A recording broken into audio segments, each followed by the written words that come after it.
Collection of drug based on there habitat. એમાં આચાર્ય સારંગધરે શું જણાવ્યું છે? તો plant grown in the mountains of Vindhya, કે જે વિંધ્ય પ્રદેશની અંદર ઉગે છે એ આગ્નેય ગુણ ધરાવે છે, અને જે હિમાલય રીજનની અંદર ઉગે છે એ સૌમ્ય ગુણ ધરાવે છે. તો જે વિંધ્યમાં ઉગે છે આગ્નેય છે તો એને આગ્નેય ઋતુની અંદર કલેક્ટ કરવા, જે હિમાલયમાં ઉગે છે એ સૌમ્ય છે ઔષધિઓ, તો એને સૌમ્ય ઋતુની અંદર કલેક્ટ કરવી.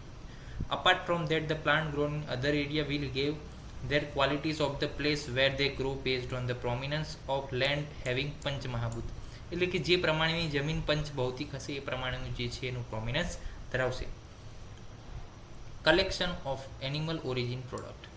હવે આ એક પંચ ભૌતિક કોન્સેપ્ટ આપણે સમજ્યા હતા કે વમન ડ્રગ ધરાવતી હોય એની અંદર કયા કયા ગુણ પ્રિડોમિનન્ટ હોય, તો કે એની અંદર વાયુ હોય, એની અંદર આકાશ ગુણ જે છે, એની અંદર અગ્નિ ગુણ જે છે પ્રધાન હોય, જ્યારે વિરેચનવાળામાં પૃથ્વી અને જલ મહાભૂતનું પ્રધાનત્વ જોવા મળે છે. પછી બીજી વાત કરીએ તો આગ્નેય ડ્રગ છે એની અંદર કયા મહાભૂતનું પ્રધાનત્વ હોય, તો કે અગ્નિ મહાભૂતનું પ્રધાનત્વ હોય.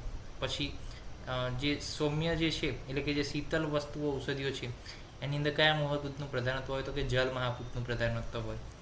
ઓકે, તો આ રીતના જે છે આપણે એનો અભ્યાસ કરી શકીએ. Collection of animal origin product. Acharya Sushruta પ્રમાણે રક્ત જે છે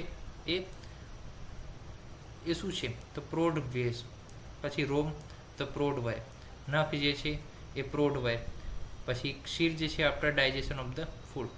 તો આ જે છે બધું એ શું છે? પ્રોઢ વય. પ્રોઢ વય એટલે શું છે? તો કે જે પ્રોઢ વય એક ટાઈપનું વય આવે છે એની અંદર જે છે કે જે રક્ત, રોમ અને નખ આ ત્રણ વસ્તુ જે છે કે જે પ્રોપર જેનો વિકાસ થઈ ગયો છે, જે ટીન એજની અંદર છે, પ્રોઢ વયને કહેવાય. પ્રૌઢ અવસ્થા આવે છે, જે ટીન એજ ઉપર જે છે પસાર થઈ ગયો છે એને પ્રૌઢાવસ્થા કહેવામાં આવે છે, કે જેની અંદર બધા જ જે છે એનો વિકાસ થઈ ગયો છે અને વિકાસ થવાની સંભાવના છે. કેમ? તો હવે જુઓ, રક્ત, રોમ અને નખ એ પ્રૌઢ વયમાંથી લેવાનું કેમ કીધું? એનો જવાબ એ છે કે જો તમે પ્રૌઢ વય એટલે કે જે ટીનેજ પછી એજ છે કે એ વ્યક્તિ જે યુવાન છે એની અંદર રક્ત, રોમ અને નખ જે છે ફરીથી ઉત્પન્ન થઈ શકે છે. એટલે તમે જો લઈ પણ લો કલેક્શન કરીને તો પણ એની અંદર ફરીથી ઉત્પન્ન થઈ શકે છે, એટલે એમાંથી કલેક્ટ કરવાનું છે. ઓકે, રક્ત, રોમ, નખ. પછી ક્ષીર જે છે આફ્ટર ડાયજેશન ઓફ ફૂડ જે છે કલેક્ટ કરવાનું છે. મૂત્ર પણ આફ્ટર ડાયજેશન ઓફ ફૂડ, પુરીસ પણ after digestion of the food collect કરવાનું છે.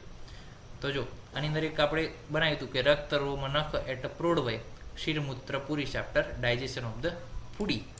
ક્ષીર, મૂત્ર, પુરીસ આફ્ટર ડાયજેશન ઓફ ધ ફૂડી. એ રીતના આપણે યાદ રાખવાનું રહેશે. હવે નેક્સ્ટ ટોપિક છે સિલેક્શન ઓફ ધ ડ્રગ. એના વિશે આપણે નેક્સ્ટ લેક્ચરની અંદર ડિટેલ્સમાં અભ્યાસ કરીશું. ત્યાં સુધી રજા આપશો. જય હિન્દ, જય ભારત, જય આયુર્વેદ, જય ધન્વંતરી. નમસ્કાર.